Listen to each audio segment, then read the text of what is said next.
नमस्ते दोस्तों। ये सच में एक दिलचस्प सवाल है कि पैसा कमाने में किसका ज्यादा रोल होता है, मेहनत या किस्मत।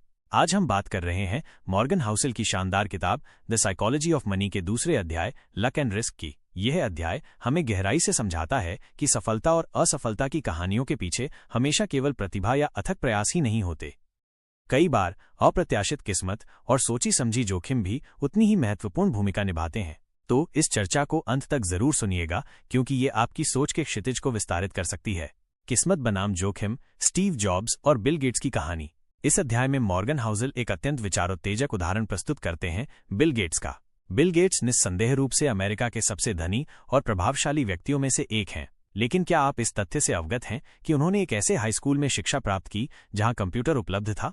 1970 के दशक के संदर्भ में यह एक असाधारण बात थी। पूरे संयुक्त राज्य अमेरिका में अनगिनत स्कूल थे, लेकिन उनमें से मुट्ठी भर स्कूलों में ही कंप्यूटर जैसी आधुनिक तकनीक मौजूद थी, और सौभाग्य से बिल गेट्स का स्कूल उनमें से एक था। इसका तात्पर्य यह है कि बिल गेट्स का परिश्रमी होना आवश्यक था, लेकिन उसी महत्वपूर्ण समय पर उस विशेष विद्यालय में होना एक महत्वपूर्ण किस्मत का पहलू था। इसी प्रकार ऐसे अनगिनत व्यक्ति भी रहे होंगे जिन्होंने उतनी ही लगन और समर्पण के साथ प्रयास किया, परंतु शायद उन्हें वे अवसर नहीं मिल पाए जो बिल गेट्स के जीवन में स्वाभाविक रूप से आए। जोखिम का निहितार्थ क्या है? अब हम जोखिम के पहलू पर विचार करते हैं। जोखिम को उन कारकों के रूप में परिभाषित किया जा सकता है जो हमारे प्रत्यक्ष नियंत्रण से परे होते हैं।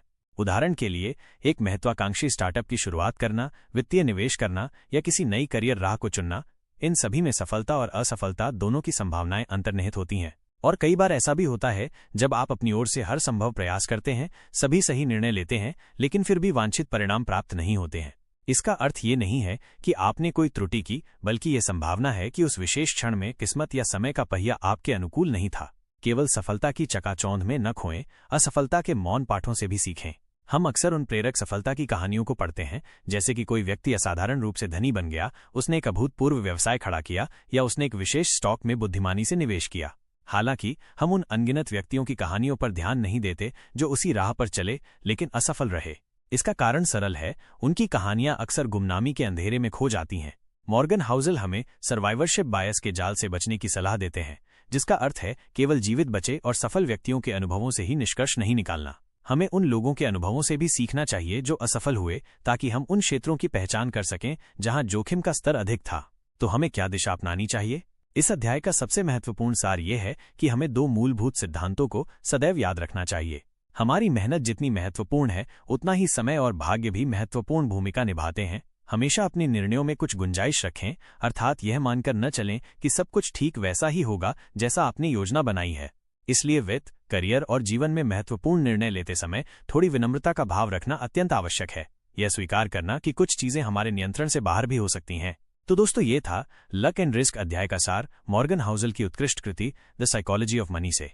मेहनत करते रहिए, लेकिन इस सच्चाई को भी स्वीकार कीजिए कि प्रत्येक सफलता के पीछे भाग्य का भी कुछ योगदान होता है, और प्रत्येक असफलता का अर्थ ये नहीं है कि आपने कोई गलती की है। अगर आपको यह चर्चा उपयोगी लगी हो तो कृपया इसे लाइक करें और चैनल को सब्सक्राइब करना न भूलें। नीचे टिप्पणी अनुभाग में साझा करें कि क्या आपने कभी ऐसे क्षणों का अनुभव किया है जहां भाग्य या जोखिम ने आपके जीवन की दिशा बदल दी हो। अगले वीडियो में हम इस पुस्तक के अगले महत्वपूर्ण पाठ पर विचार करेंगे। धन्यवाद।